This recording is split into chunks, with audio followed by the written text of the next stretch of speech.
Greetings, salutations, respect, and love. I am Scott. Oh boy, we've got a good one today, boys and girls. We're talking about the one and only Electric Light Orchestra, and it's going to be a really, really big show because I've never really spent a whole bunch of time talking about this great band on the channel. So I've collected just an all-star cast to talk about this band, including someone who's here for the very first time, Travis from Long Words on Song Words. Welcome to the big show, Travis. Thank you for having me. Yeah, man, it's an honor to have you on. Been a fan of yours for a while. We'll talk some more to you about you and what you're doing on your blog and stuff like that. If your YouTube channel will be resurrected at some day.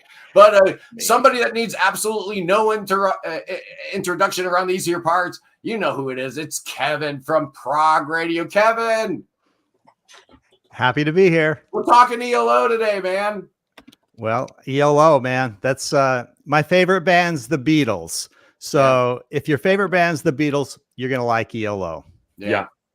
For sure. Hey, we got some all-stars in the peanut gallery already. Ian from Rhyme Signatures. Man, he nailed it last week, right? That guy was amazing. Oh, he did such a great job. And Tara, yeah. You were supposed to be here today, but she had other things, family things, life things. It's okay. We still love you, Tara. It's all good. Hey, Cody, we're going to come to you next. But first, I want to hear what Wayne's got going on. Nothing much. Just seen Finger 11 and Prism last night. Great show. Cool. Great time. They did a great cover of Welcome to the Machine and did a cover of That's All by Genesis. So fun. Had a great night. Hey, Jim is in the house. Jim, I got a special segment just for you. Hang on. But first, I'm going to turn it over to, my second right-hand man. Wayne and Cody have kind of been my co-pilots here for a little while. And apparently Cody's got something very special he needs to tell the peeps today. Cody, take it away, man. It's all yours.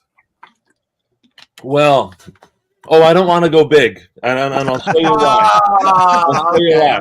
Oh, you want to see all our reactions to your big news. Yeah. So, hey, Scott, I just want to say before I get into this, I want to say a big thank you for the community you have built, for the people that we've all been able to connect with through you. Yeah. I've been able to connect through, obviously, with Wayne and Travis. I watched your channel from time to time, so that's how I know you. But Kevin, I knew you before you knew me, but I know you now because of Scott. And so I just want to. I'm nervous. Holy shit! Wow. I just want to say thank you for the for the connections that we've all been able to make through you, and I just want to introduce you to my new girlfriend. Okay. Okay. Well. Hey. No.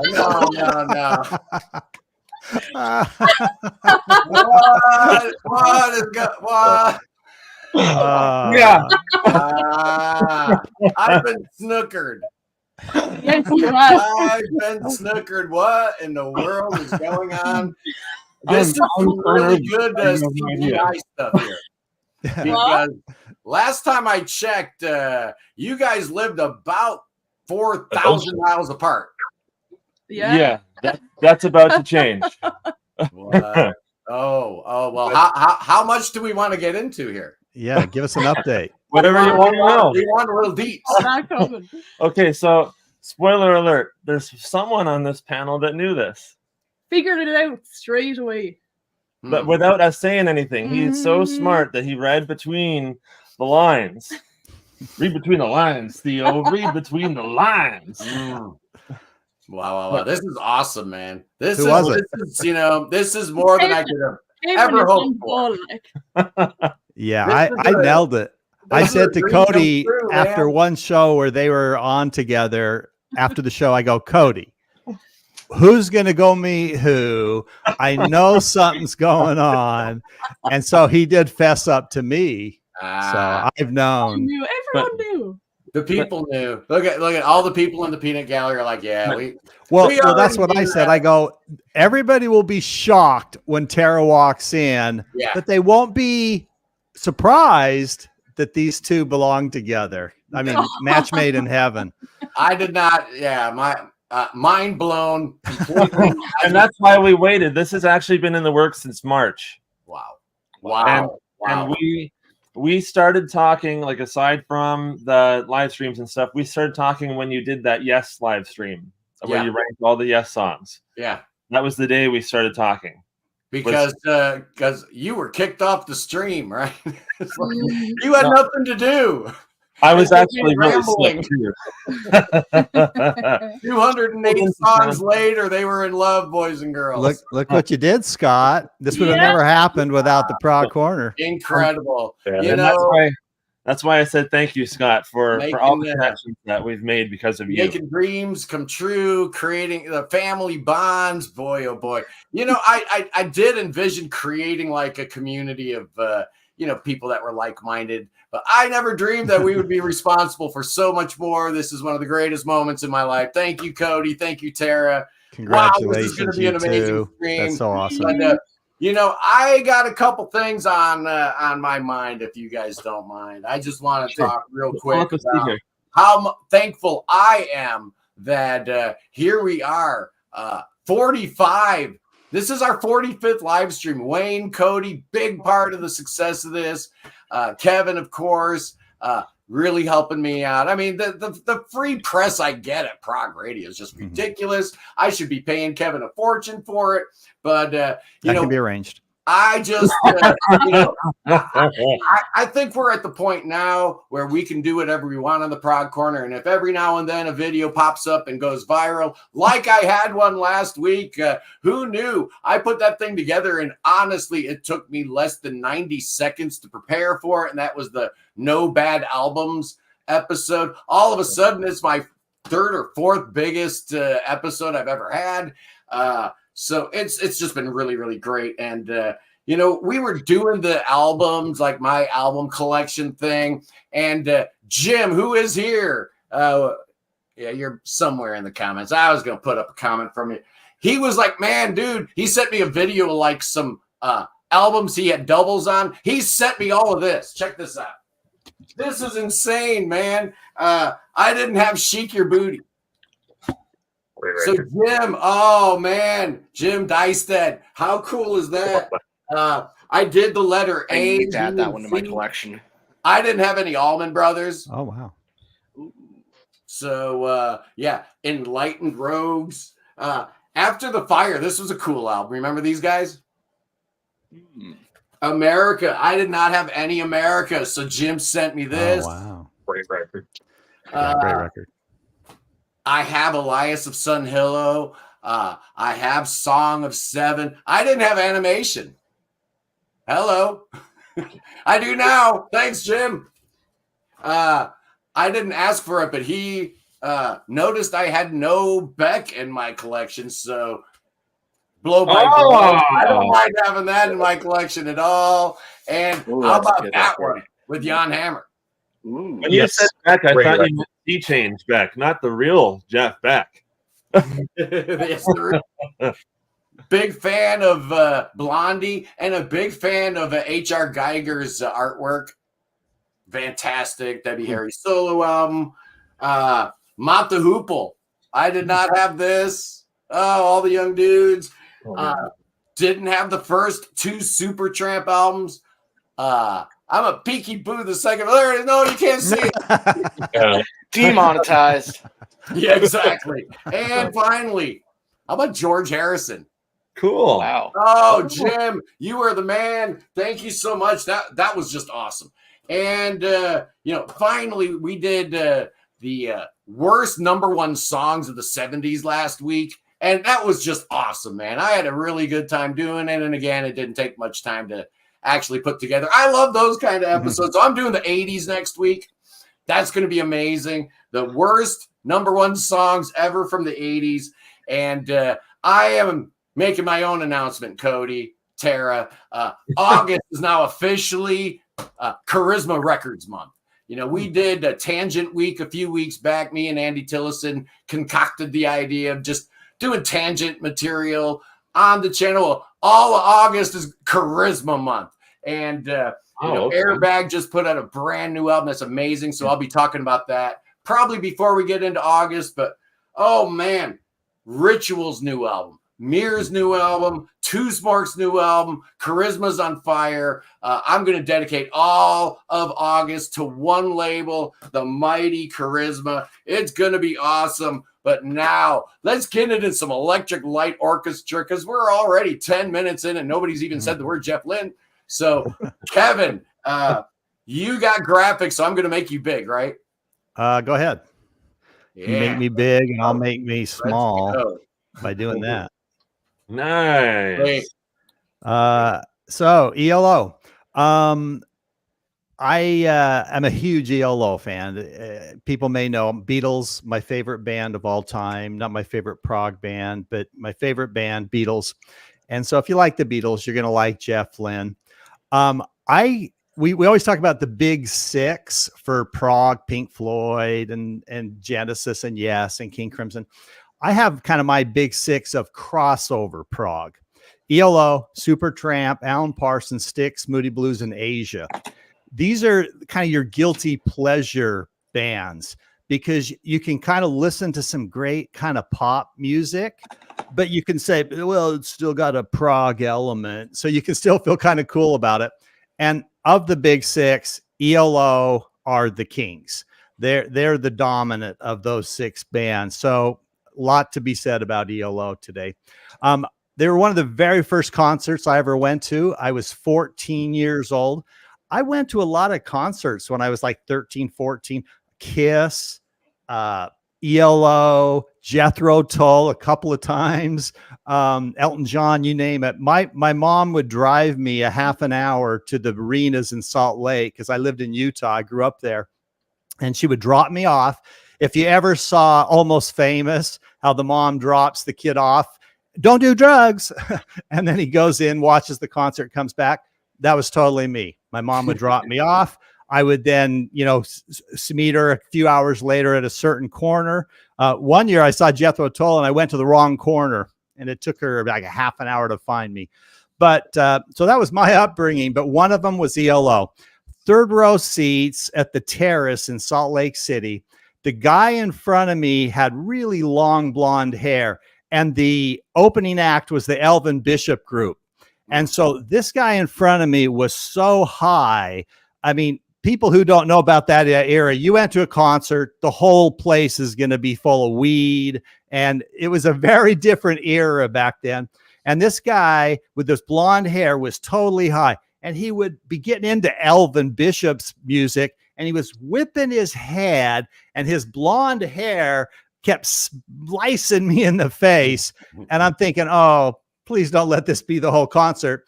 Fortunately, by the end of Elvin Bishop's set, this guy was out cold. He's laying in his chair. ELO comes out. That dude did not hear one song from ELO, but I got to enjoy a great concert. And to see those cello and the string players running around blew my mind. It was during the tour, as you can tell by the cover there, on the third day, which is an album I absolutely love, partly because of just how I grew up with it. Great so we mentioned the Beatles' influence. They played on each other's albums and all the things they did together. And so a good reason to love them. Okay, my top 10. I'll make this part quick.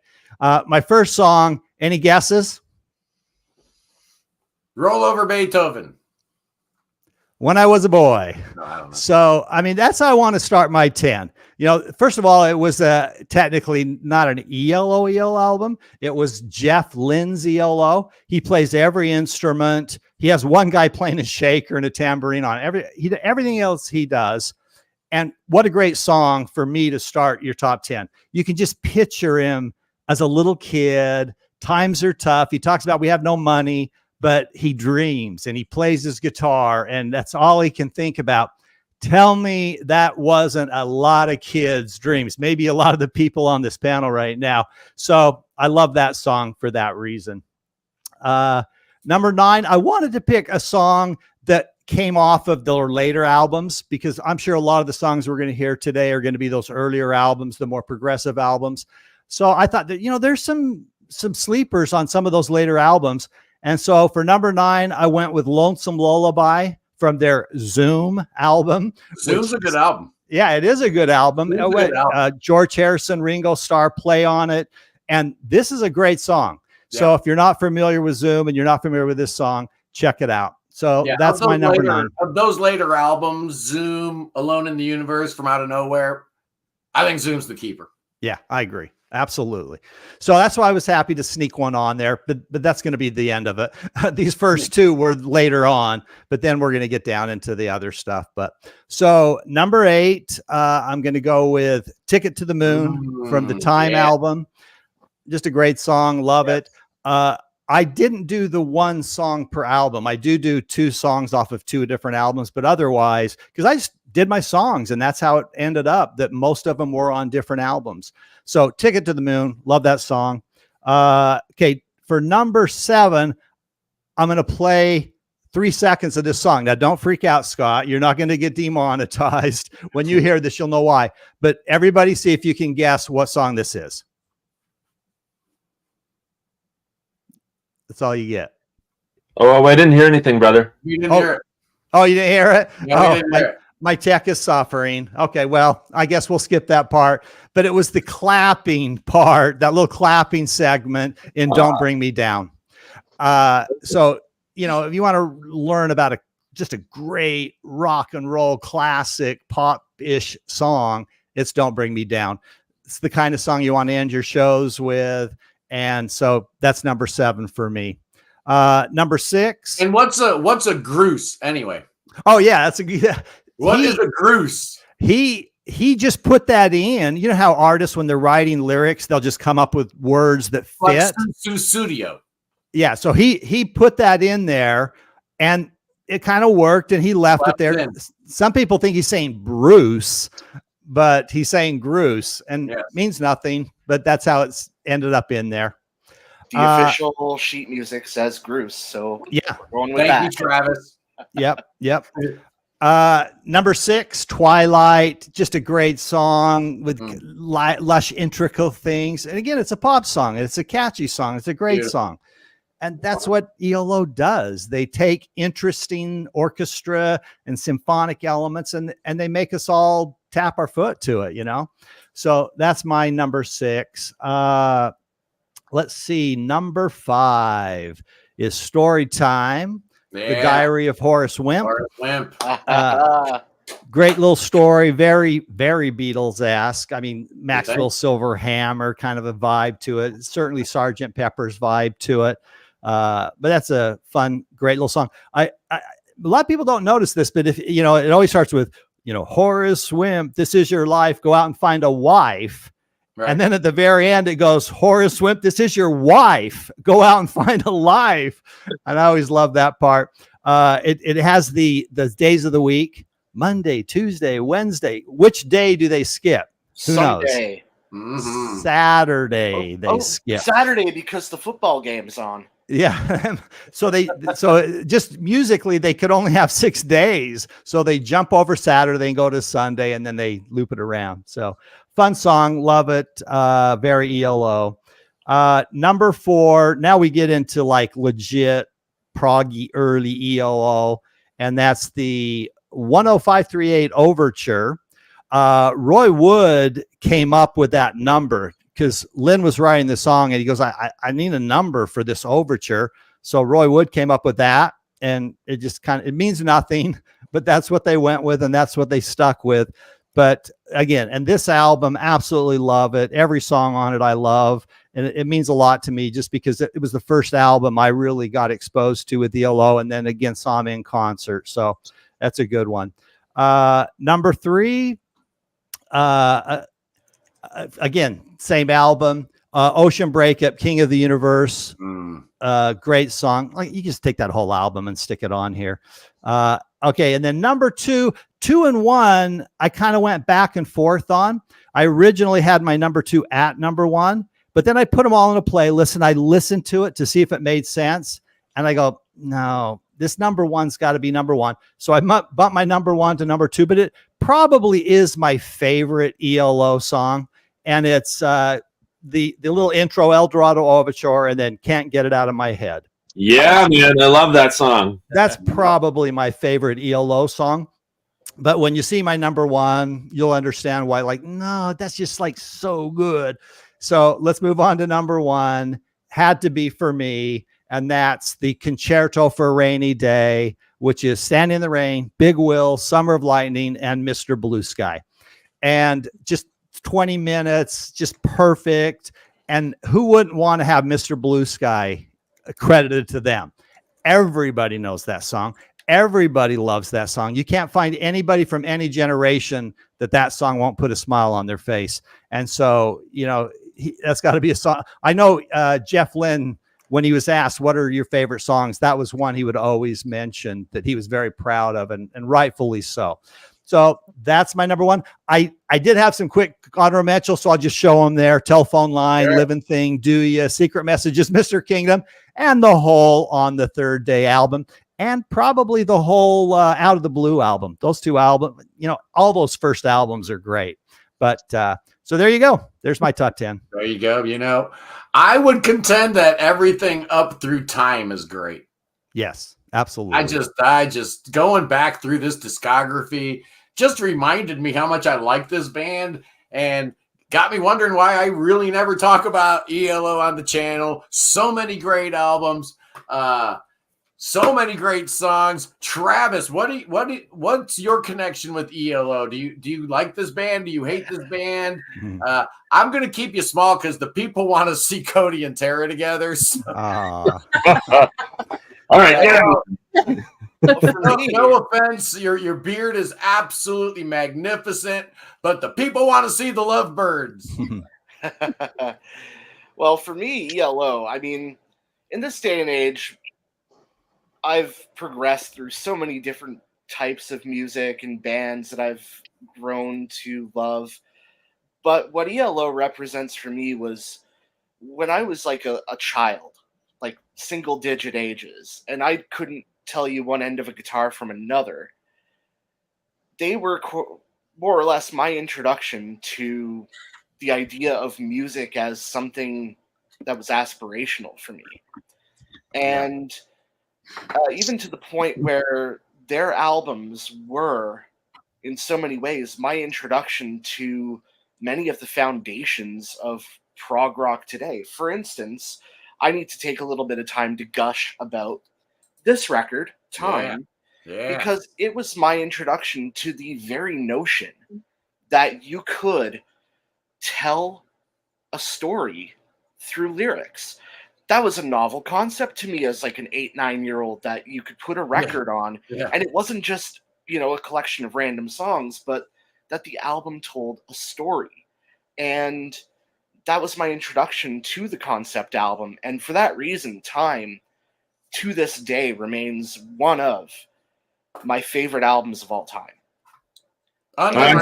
Underrated, man. People didn't like Time. At the time, I worked in a record store. Man, we all hated it. We thought it was trash. Oh, man, we were wrong. And I could see how a lot of fans at the time would have come to that, because it's such a different record from the ones before, especially with its heightened use of synthesizers, scaling back some of the orchestral elements a bit.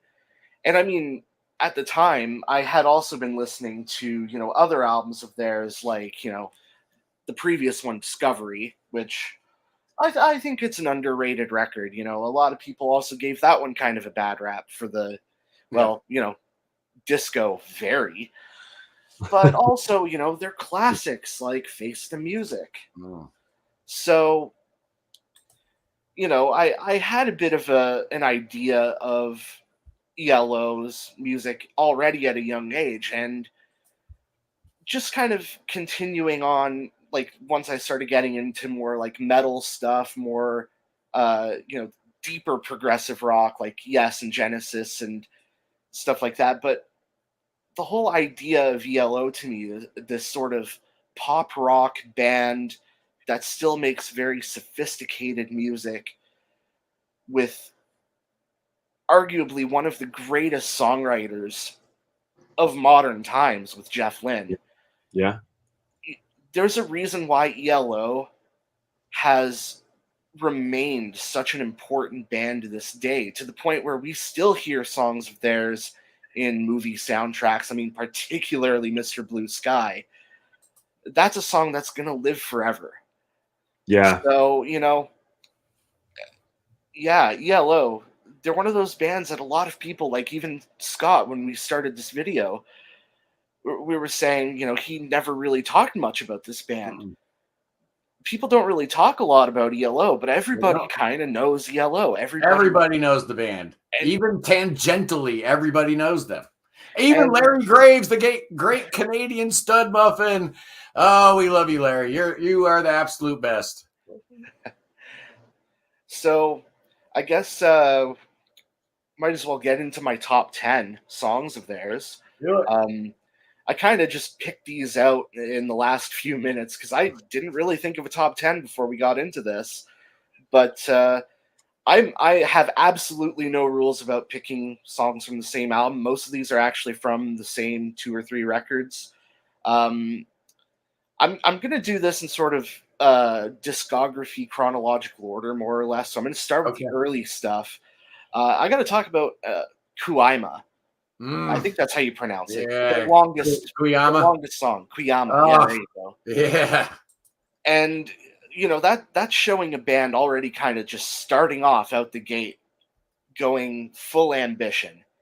And they never quite did a song like it since, which is almost kind of a shame. I would really love to have heard what ELO would have done in more of a traditional progressive rock format, pushing, an epic song length on, maybe something like Time or, Face the Music or something like that. So, yeah, again, what if Roy would have stayed in the band? What if Roy? Right? Yeah, exactly.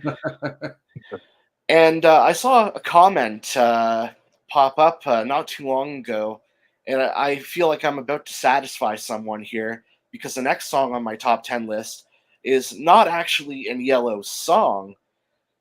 It's a Chuck Berry song that they made their own. Roll Over Beethoven. That was our good friend Edward the Prague Hat. Yeah. And we love the Prague Hat. He was great the other day when we had him on.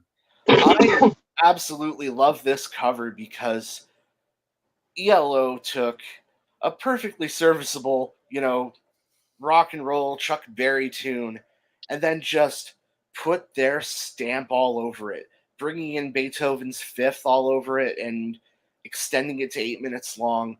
They really turned that into like a proper prog rock powerhouse of a cover. That's how you do a cover song, in my opinion. You take the song, you make it your own. Yep. And they did a wonderful job on that. So, all right, next one. I'm going to pick out, I think this is the only one. No, there's another one on here that's a big hit, but this is one of the ones that's like a big hit, and it's Strange Magic. Yeah. I absolutely, I'm a guitar player, and I absolutely love that little harmony guitar line in the intro. It's just such a sublime piece of music. Just that one little phrase on its own, and I'm off in some other world in my head now. And just the rest of the song as it stands is also just a really great piece of writing. Yeah. What a great album. Face the Music. And there's more songs from that album on my list too, because I also have to give props to the opening instrumental, Fire on High. Really, really powerful way to set up a record. You got to admire when a band gives you a good 5-minute instrumental to open up their record, and it makes a powerful statement. Just the way all these different parts weave together and create. It's not even a very long song. I think it's about 5 minutes, but it feels so much more epic than its length leads you to believe. So that's on my list. And then another song from that record that I really have to shout out, Waterfall. A little bit of a deeper cut, but just more of that really great Beatles-esque kind of songwriting, just some really gorgeous vocal melodies, lovely little string section in the middle. It's everything you could possibly ask for in a ELO song. And I feel like because this one, I don't think it was ever released as a single. I've never heard it on the radio. Maybe in the UK, but I don't think it was in the US. But I feel like it's one of those songs that if more people had heard it, they might stop and go, okay, that's my new favorite song. Yeah, it's beautiful. I have to echo the sentiment from Kevin here of the Concerto for a Rainy Day. And that's where the other hit. The whole thing, yeah. The whole thing. Yeah. But I especially have to go with, the opening and closing of it, Standing in the Rain.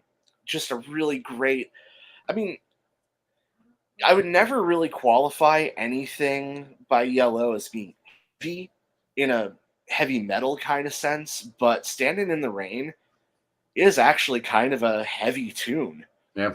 Very driving, very punchy and forward moving. It has that like that constant in there. The strings at that first part in there, it's the Morse code for ELO. Ha! I knew there was Morse code, but I didn't know what it meant. Yeah, ELO. And then of course, the rest of the concerto is great, but then again, you end it with Mr. Blue Sky, one of the band's most endearing and enduring hits. And I especially love the extended outro of the piece. The song on its own, absolutely great. But when you get to that epic ending, it just ties back in with that theme from Standing in the Rain. And it feels, even though this is 4 different songs, it really completes the piece. So yeah, I love that kind of progressive, when you take musical themes and bring them back at the end and have that full circle kind of feeling. So there you go. So I got 4 more on my list. Also, Diary of Horace Wimp. Yeah. Just love that one. When you get to the later albums, you feel a little like the Beatles influence has started to fade away a little, but they really bring in that Beatles influence at times. And Diary of Horace Wimp, just what a fun song. Another one from Discovery that I just absolutely love is Confusion.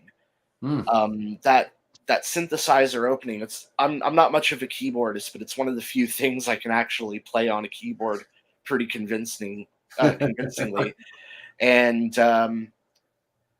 again, it's just another example of in the later era of ELO, them still sticking true to their roots and bringing in these really bright and I'm going to say sunny kind of chord progressions and melodies. Their music always just it makes you feel good. Yeah. Yes. And that's what one of the big things I love about ELO. So now we get to the Time album, and the 2 tracks again, same as Kevin here. I gotta pick out Ticket to the Moon.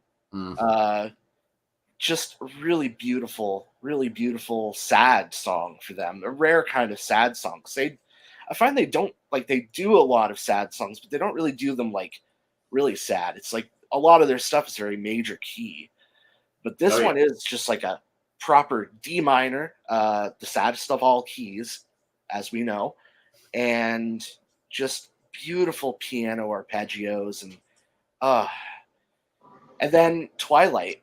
Although I also like to include the prologue as part of it, because to me, you can't have, it's like the El Dorado Overture and Can't Get Out of My Head. You can't have Twilight without the vocoder opening in the prologue, because it just sets up that record so well. And it's just another one of those high power driving rockin' out tunes And I mean, I could go on and gush about the rest of this record. There's so many great songs on it. I mean, Hold On Tight, 21st Century Man. Yes, that's the jam right there. That's another great tune. I love that song. But I mean, for an album that introduced me to the concept of a concept album, that opening 1-2 punch of the prologue and Twilight, I think that was probably one of the first real experiences I had with music just completely blowing my mind. I think we know the experience you're talking about. I think we've all been there once or twice. And that's why we're here, right? I mean, and you know, if people are questioning whether or not ELO is a prog band or not, I mean, come on, just get over it. Just because they had hits, and boy, did they ever had hits. They had 15 top 10 hits in the UK. They had like, I think 8 or 9 in the US. So, you know, we can't hold that against them, can we? No. No, gosh. What else you got, Travis?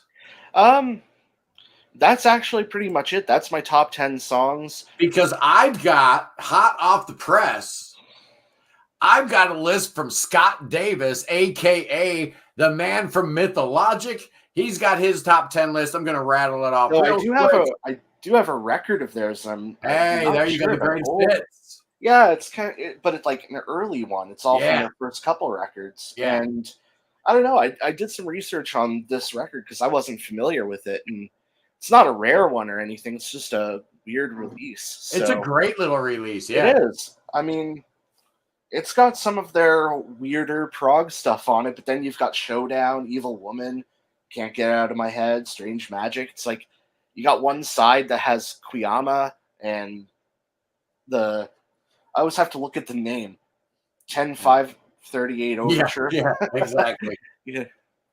No, I think a lot of that had to do with the that Showdown song, because they were in the middle of moving labels in the UK, so they were having a lot of trouble. That song actually did not appear on the third day in the UK, but it did on some US copies. It was a disaster. So wow, I think they just put that out to kind of be a showcase for Showdown more than anything. But here's Scott Davis's top 10 list. I promised I would give it to the people, and I'm not gonna lie. Here it is, number 10, Standing in the Rain / Big Wheels from Out of the Blue. He is not using the 1 per album rule, so that's fine. At number 9, Twilight, the aforementioned Twilight. At number 8, off of Face the Music, Knight Rider. At number 7, we've talked about Waterfall, certainly deserving. At number 6, Telephone Line. Okay. At number 5, Shangri-La. At number 4, Strange Magic. At number 3, from a New World Record, Mission Earth. At number 2, Stepping Out from Out of the Blue. And at number 1, High on Fire. Okay, High on Fire, another voice in on that. So who are we going to do next? Are we going to do Cody and Tara, like a combined top 10 list? What are we doing here, guys? Well, she said, well, we knew far in advance that she was going to be on this. And so she said that we could just pull out one album for her. Yeah. And all 10 songs on this are mine, because this is like one of the ultimate concept albums. I don't care what anyone says, this is totally prog. I love music because it's my form of escapism. And this is like the ultimate album about escapism. Yeah. So this is my top 10. Nobody's mentioned Richard Tandy. Poor Richard. His amazing keyboard work. R.I.P. We just lost him not too long ago. Well, like 2-3 months ago, something like that. So yeah. Our thoughts and prayers to the Richard Tandy family. That guy was awesome and a big part of what made ELO tick. Yeah, absolutely. And I did a proper top 10. I didn't just go one album. I could have done proper top 10. Oh, you're getting in trouble already, Cody. Oh, man. We aren't even married yet. Holy heck. You won't be if you keep that up. No, I did a top 10. Like, I didn't just go one album. I could have done all of this one. Face the Music. I could have done all of that, or I could have done all of Discovery or Discovery. Travis was correct. But my favorite ELO song of all time is on this, so we'll get to that when we get there. I got the little list on my phone here, and okay, so we'll start. Let's start with this one. Number 10 is the over 10-minute track, Kuyama. Kuyama. Awesome. Just brilliant. Fantastic. Thanks, son. So good. I heard this a while back on Sirius XM's Deep Tracks, and it's like, oh, yeah, this is very, very good. So it makes the list today.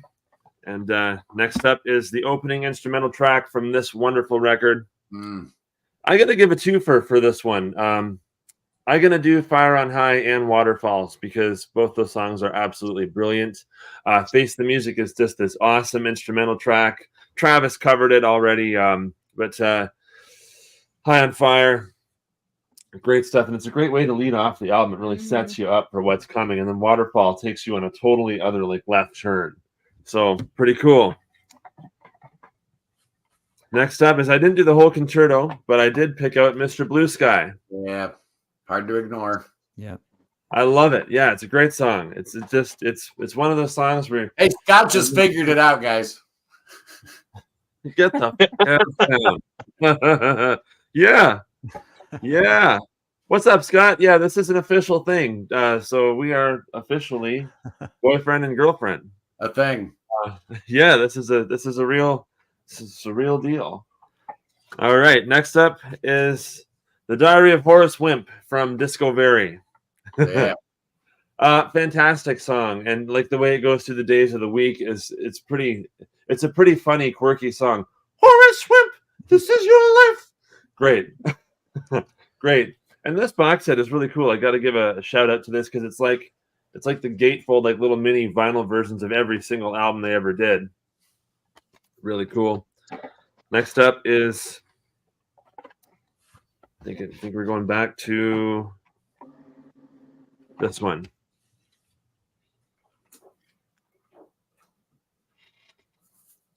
Yes. Sweet Talking Woman. Oh, nice one.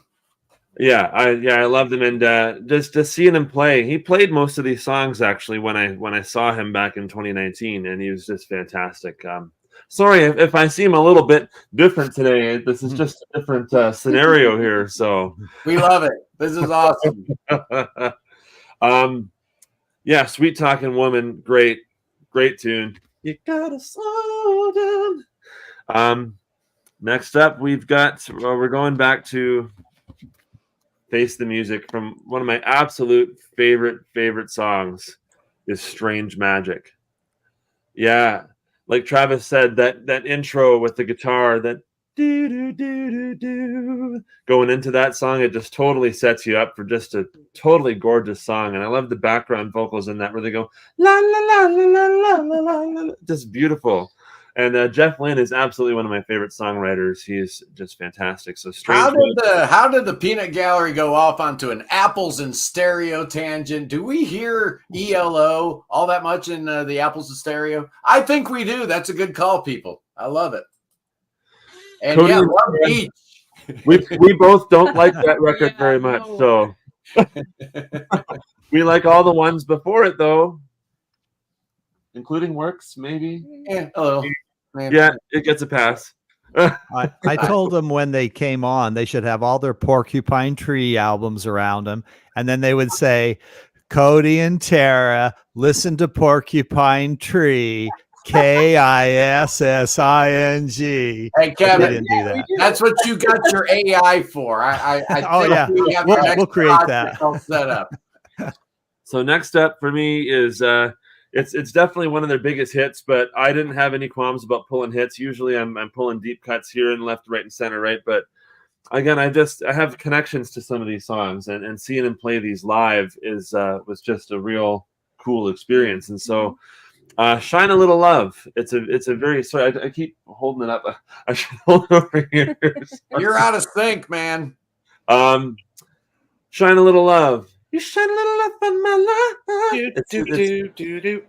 I'm not even a disco fan, but I love this track. It's a such great a good song. It is an epic song. It's just fantastic, and it's 4.5 minutes, and there's lots of cool little chord changes and stuff throughout that too. And he's such a great writer. But Shine a Little Love, and now we're getting into the real hot choices here with the top 3. Nitty gritty. We're going to a new world record. Yeah. And actually, if you had to ask me this probably 4 years ago, this probably could have been my number 1, maybe. Seriously. Number 3 is Telephone Line. Absolutely gorgeous song. Yep. And the way it takes you through an actual phone conversation, it starts off with a dial tone, right? And then he comes in with that. It changes key as soon as he starts singing. It starts off, I don't know the names of the keys or anything like that, but it starts off and then it modulates as soon as he goes, hello, how are you? And he's singing through a phaser like it's through a telephone. Absolutely brilliant. Who was doing that in 1974? Is this 74 or 76? It's one of the two. But my God, unbelievable. Unbelievable song, and I saw him do that. That was part of the set when I saw it live. It was fantastic, and the way it modulates back and forth between the keys throughout the song is masterclass in writing.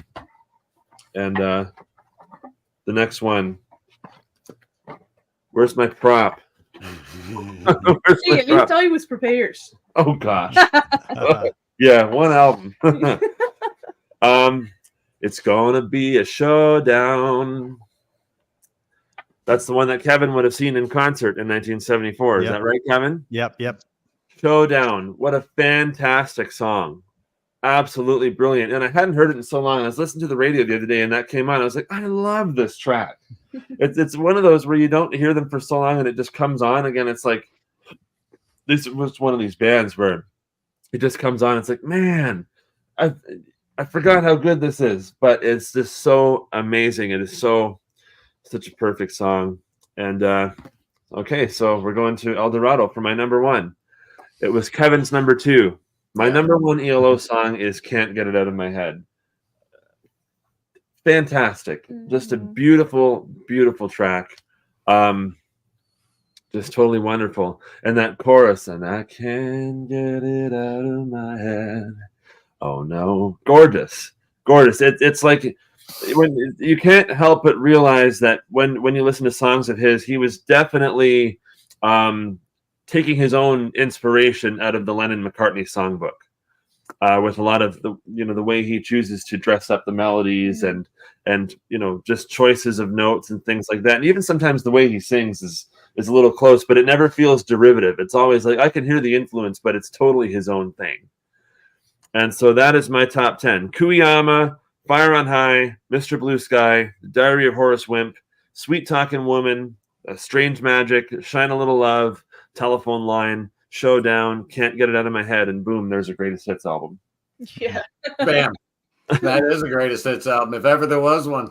That's about 1/3 of their greatest hits album. And that's it. That's it. I had a big obsession with that, with the 16 greatest hits album that just came out a couple of years ago. And so I listened to that over and over again. And so that definitely has an impact on my list here today. But it's brilliant. Cody, I love what you said about how Jeff kind of takes a little bit of Paul and a little bit of John, right? That whole Lennon McCartney songwriting thing, but he's got a nice healthy dose of George in his songwriting too.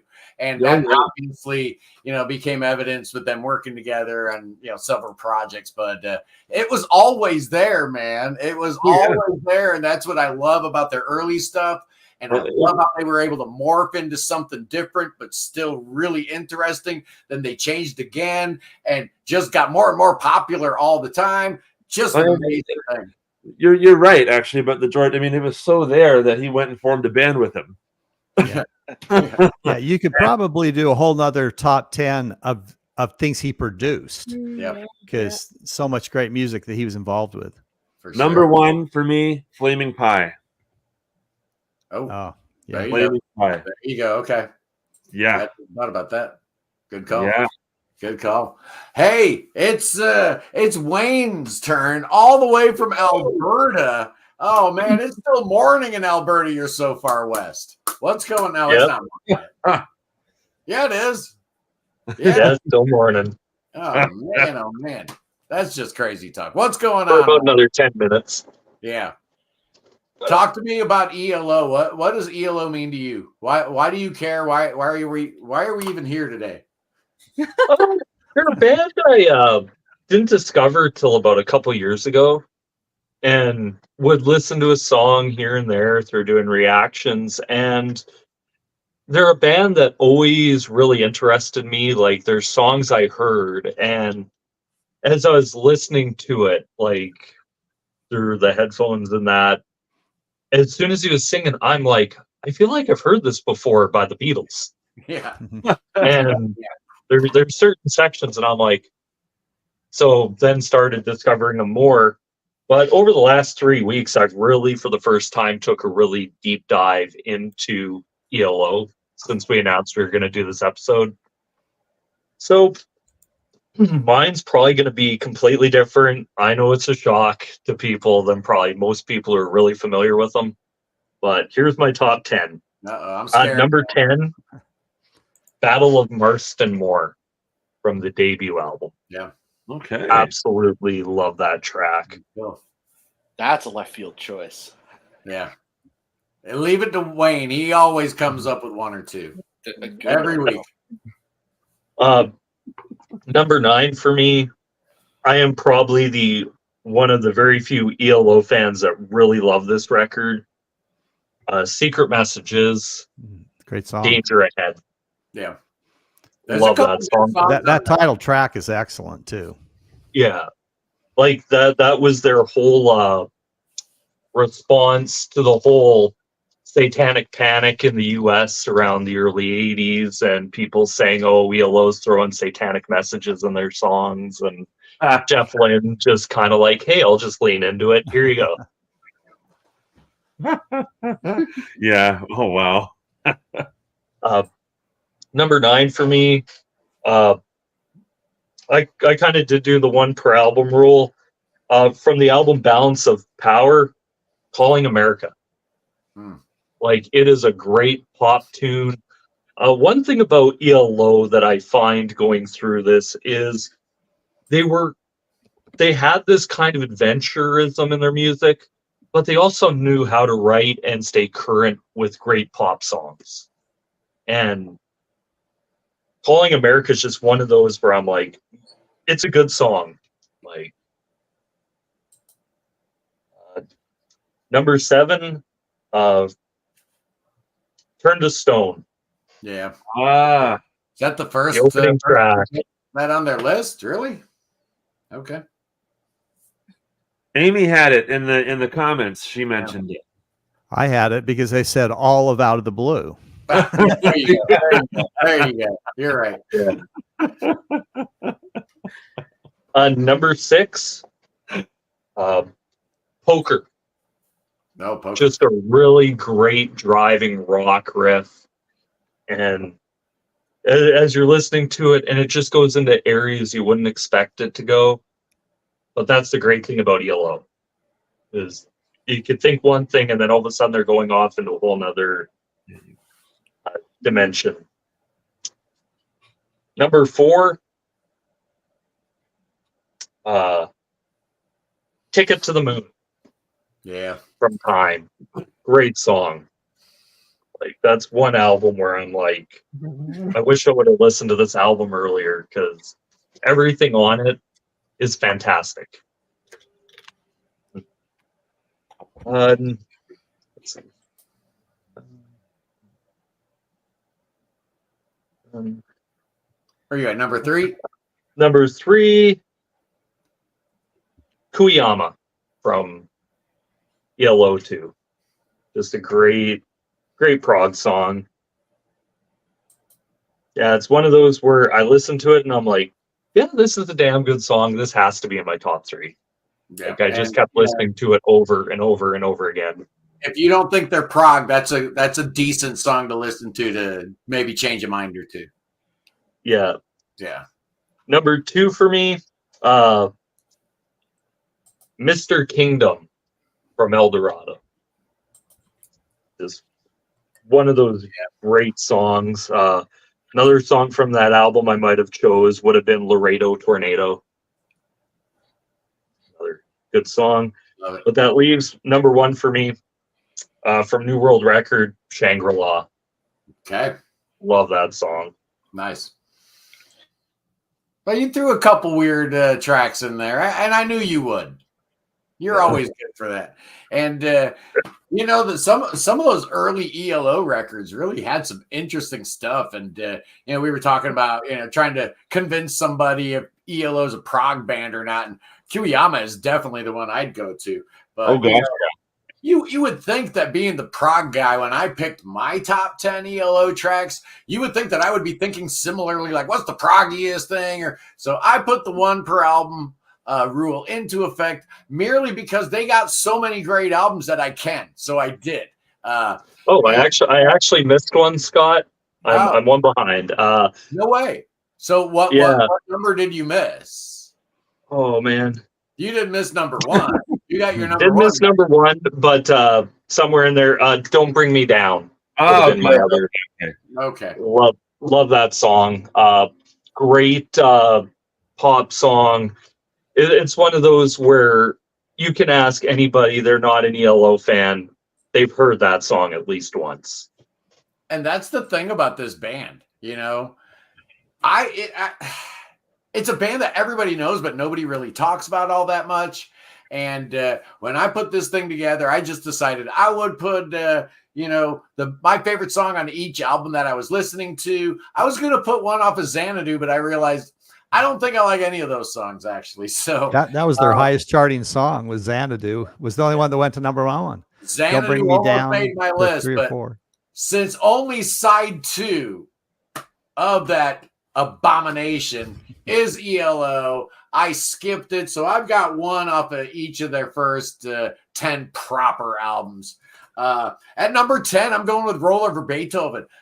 This is how you do it, man. You take a song that was kind of okay, Chuck Berry, whatever. I could probably go the rest of my life and never listen to it, and turn it into something awesome. Of course, off of ELO 2, which means Kiwiyama doesn't make my list, which is really, really sad. Really, really sad. 1 per album rule does suck.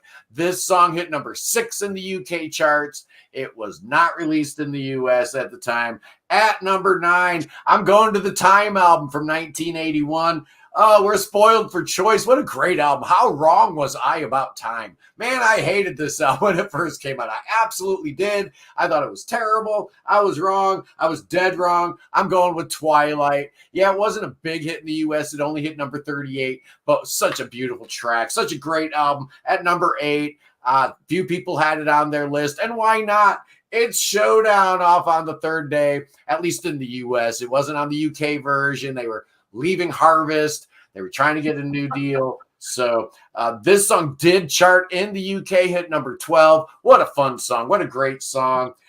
We didn't really hear it that much in the US. So I knew it only as like an album track. So when I found out it was a big hit in the UK, I was a little surprised. At number 7, Strange Magic off of Face the Music. What a great song. I could have gone with Even Woman, which is also a big hit. Face the Music.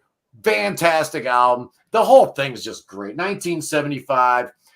This particular song hit number 14 in the US. At number 6, I was going to put Xanadu in. I scratched it up. Forget about it. I'm going Rock and Roll is King here. Kind of like their last big hit. This hit number 19 in the US. Secret Messages, 1983. Also their final album on Jet.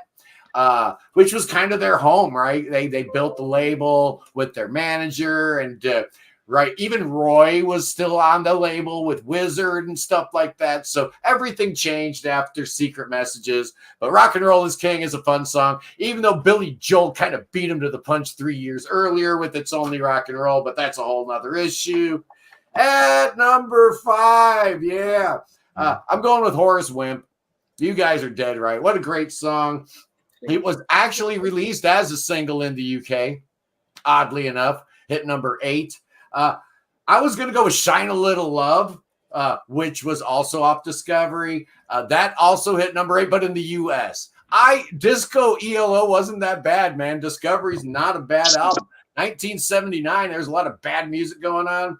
And that was a good record. I like it. At number 4, it's 10538 Overture, whatever it is, off of the debut album. It's just what a mission statement. What a way to get a career started. Just fantastic. I love it. This was released as a single in the UK, oddly enough. Hit number 9. Who knew? I didn't know that. At number 3, Turn to Stone. It's just fantastic. You know it. I know it. Hit number 13 in the US. Out of the Blue also had Mr. Blue Sky on it. That whole suite, probably. I didn't really think about including the suite. I probably should have, but whatever. Number 2, I'm going with Do Ya. Originally, this was a Move song, and then apparently Todd Rundgren started playing it with Utopia, ended up on another live, and I guess they started incorporating it on their live shows. ELO did, and people were coming up to the band being like, "Hey man, what do you think about the original? Yeah, it's cool you're doing that Todd Rundgren song." I didn't like that a whole lot, so he had to record it properly. Ended up on a New World record. Hit number 24. I could have gone with Telephone Line off that same album. You know, that whole album's just kind of perfect, so whatever. And at number 1, it's been said before, Kevin almost got it right. I got the suite. You forgot the suite. I can't get it out of my head. Off of El Dorado. Yeah, you can put the little, introduction thing, link it together. Oh, El Dorado is my favorite ELO album. I just love it. That's, to me, that moment where everything came together. They hadn't gone like uber commercial yet, but they still had the spirit of the Beatles. You could almost hear the spirit of Roy Wood still in the band at this point. Just amazing. What a melody. What a song. It's so good. It was actually a single in the U.S. Hit number 9, which is kind of amazing. I'm a little bit surprised, but ELO is just a great, great band. And we had, I had nothing from Xanadu on my list. I had nothing from Balance of Power, which had 1 or 2 decent songs. Zoom, Kevin had something on there. Alone in the Universe. And did nobody have anything from that last album from Out of Nowhere? Yeah, I haven't even heard it yet. Yeah. So there you go. All other ELO records were represented in our countdown. And it's just a band that I have always loved, but never really dug into like I did over the past couple of weeks. And I realized I actually love this band, man. I one step further, I didn't hear a whole lot of songs I didn't like until I got to like later albums. I mean, what a solid discography. What a great songwriter. Kevin, what are you playing by ELO over there on Prog Radio? Well, I will mention When I Was a Boy. I did play that off that album that you mentioned. So let me go here, and I'm going to turn this on because definitely I'm going to be yanking a lot of stuff out of this show for Musical Musings with Scott Lade. So all week long, you're going to hear a lot of ELO on Prog Radio. And all your voices and all your deep wisdom and your insights, not just Scott's musings, because he's got guests. So we'll get everybody on there, and we'll play a lot of ELO this week. Oh, that's gonna be awesome. No, it's a lot of fun. I like what we're doing. For those of you not in the know, this is kind of what we're doing with Prog Radio, is the musings. So you don't have to tune in at any particular time. Right? You can listen to Prog Radio 24/7, commercial free, and at any time I'll pop up, man, and ruin your entire day. It's awesome. People are liking it. I'm loving it. When I'm listening and they pop up, it's super interesting to hear your little insight, and then you can hear the song. I think it was a good change for us. I'm loving it. I think the people are loving it. I think so too. Hey, Wayne, what do you got going on over there on your multiple of channels? You've got the Wayne, the Musical Hermit, and a Pocket Full of Heap. What kind of fantastic content do we have to look forward to this upcoming week from you, sir? I've been pretty busy lately, but this upcoming week, hopefully this whole internet issue gets resolved for me. That's kind of been why I haven't been posting much. But I am starting a new podcast. No. Gonna just kind of name it Waning Through Music. It's kind of documenting my musical journey. Pretty Just cool. Once a week, just gonna take a album and talk about it, and that I haven't heard before or I have heard. Episode number 1 is gonna be all about Pink Floyd's The Wall. Okay. I know that a lot of people who know me know I'm not a huge fan of that record. I think the highs are very high, but I also think the lows are the lows. You got to show the rearranged track listing that you have. Yeah. Oh yeah, that'll definitely be talked about in there. I think it's one of those few albums where the track listing, it could really have benefited if the song order would have just been more concise. But that should be fun. And that's an album that you could break down in a million different ways, and everybody's got a little different opinion about it. So that's a fun one. You know what's going to be fun going forward is, we've got a couple of rising superstars on the YouTube platform. And apparently, boys and girls, true love will always find its way. And I can't even think of 2 individuals more perfectly matched than Tara and Cody. But Cody, what do you got going on besides, being a host to our lovely Tara while she's in Ontario? Do you have any content planned, or you just put the YouTube channel on hold for a minute? No, actually, we're going to be boosting up the YouTube channel. Both of ours we're going to be featuring on, hopefully, Spin in Prague, but definitely on Brockway's Vinyl Bites. We're going to be doing some shows on Prague Radio. We're going to be doing Wednesdays and Thursdays at 12 noon Eastern, and we'll have 2 shows. I think that will be it'll basically be like the same show twice a week, but different shows. Just you get the feel. This is awesome. This is so great, Tara, Cody. I was actually thinking about doing an episode, Prague Power Couples. You have Robert Fripp and Toya. You got David Gilmour and Polly. On and on. And I'm gonna, John Anderson and Janie. And now we've got Cody and Tara. This is awesome. I mean, I'd like to say that maybe I found my Linda McCartney. That's what I like. They were never apart. Only one night when Paul was in jail in Japan. Yeah, she dances more like Toya, to be honest with you. So all I have to do is throw on. I think you're gonna see more like that. Remember that one where they danced to "Blind" by Korn, and he's playing the riff to it. I'm like, I didn't know Robert was a Korn fan. It makes sense. Yeah. And then she's going all crazy, like, oh yeah, that's more like us. Yeah. Are you? This, the possibilities for content, absolutely endless. This could be really great. And how long are you going to be there, Tara? 3 weeks. Wow. For now. Okay, well. For now, okay. You never know. That's right. You never go home. Maybe we should do a top 10 Phil Collins songs sometimes. I've been getting Tara into Phil Collins over here. Like boys and girls, I mean, you brought it up, and I guess we mentioned it off camera. I guess we can let the people know what we're doing here in the next week or two. Next week, we are doing our tribute to the one, the only Neil Peart. Really looking forward to that. Special guest is going to be Brent from Emerald City Council. This is actually his episode. He requested it. He wanted to do it. It's going to be awesome. I think we're going to have Matt Brown on. It's going to be really great. And then after that, July 28th, we're doing the top 10 Opeth songs. Oh yeah. Okay. All right. Oh, yeah. Grand There we go. Hopefully, Tara will still be around for that one. I will. She's leaving sometime in August, so good deal. Now, finally, I'm circling back to Travis. We've kind of left you alone all episode, but now's the time to dig in, find out what's going on with Travis. We love your blog, but we miss your YouTube channel. Travis, give us before you get going. I think we got Ian's attention.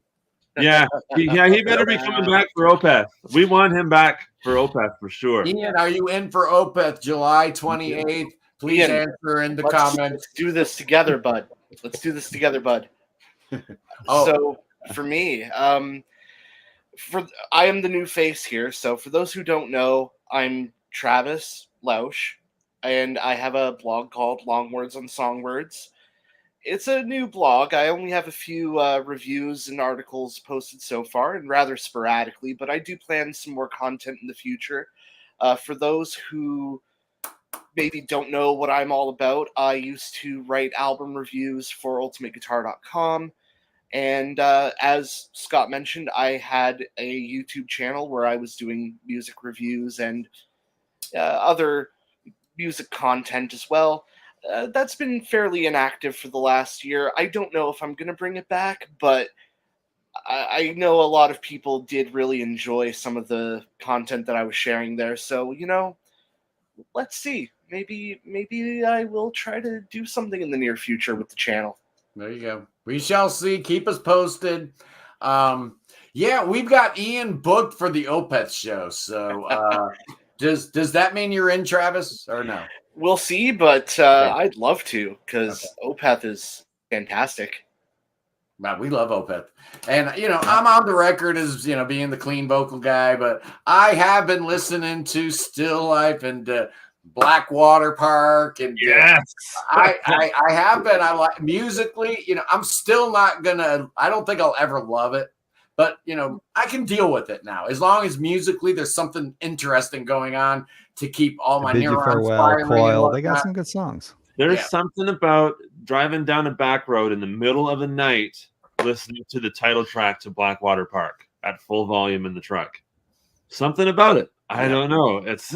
I think I can start to understand it, but there's always going to be genres or bands, that we know we're supposed to like, but for whatever reason we can't. And that happens, and prog is a really big tent. There's a whole, let's face it, Harmonium doesn't sound a whole lot like Voivod, but they're both prog bands from Canada. So it's a really, really big thing. A lot of different types of prog that you can all sink your teeth into. But, we're here every Sunday, boys and girls. We are preaching the gospel of prog. We are fighting the good fight, because I know we wrapped it up a little quick today. So I'm going to get up on my soapbox just for a minute and preach to the good people here on the Sunday.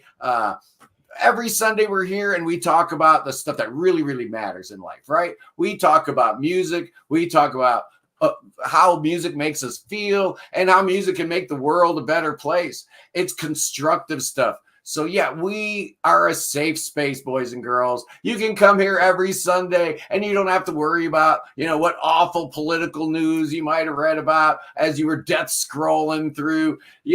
Just come here every Sunday at 1:00, and you're going to be all right. The world's going to be just fine. We don't need all this politics. Don't get all like red in the face and all worried about that kind of stuff. It's really not all that important, because in the end, what matters is how you treat your neighbor, is how you treat your coworkers, your family members. That's what matters. It doesn't matter who you vote for. That's up to you. I don't care. I just care if you're a good person or not. And if you've got a good record collection. Anyway, boys and girls, this was a good one today, man. I really appreciate you, Wayne, Cody, Tara, man. Exciting news. This is awesome. Hey, and it's all thanks to you, brother. Thank you, Scott. Thanks, Scott. Kevin, thank you for joining us today as we talked about Electric Light Orchestra. It was a good one today. And Travis, yeah, let me know about Opeth, but either way, you did great on your inaugural appearance on the Prog Corner, man. Awesome. Thank you. Really, really good job. And like I said, next week, I got some interesting content coming up on the Prog Corner. We'll be doing, I'll probably be doing the letter D next. Or maybe, I don't know. The numbers are starting to slide a little bit. A did really, really good. And then B did good. And then C did okay. I'm like, maybe I'll mix it up. Maybe I'll do D, E, and F together and just really like rapid fire them. I don't know. I'm thinking about that. nasty words and watching. I'm doing F and I'm doing you. There you go. You see how that works? And then I'm doing the worst #1 songs, 80s edition. Oh man, the 70s were so putrid. Oh, where do you get a load of the 80s, man? It was absolutely despicable. It's going to be a whole lot of fun. Anyway, guys, a great show. I love you. Peace in the Middle East. Free Tibet, free the Ukraine. God save the king. Save King Chunky. Oh, King Chunky needs your saving. That boy's got the cancer. Bring him to America. Oh, yeah, bring that boy to America where we got them good doctors. Got some good doctoring on over here. So we bring him over here and then we're going to lay some hands on that boy. Oh, yeah, King Chunky's going to be just fine. But we're going to drink some poison. And you know what we're going to do next, right? We're going to dance with them snakes. Oh, yeah. We're dancing with them rattlesnakes, and nothing's going to hurt us because we got the faith. Absolutely. I love you. See you next week. Peace. Hit that button. Where is it? That's the one.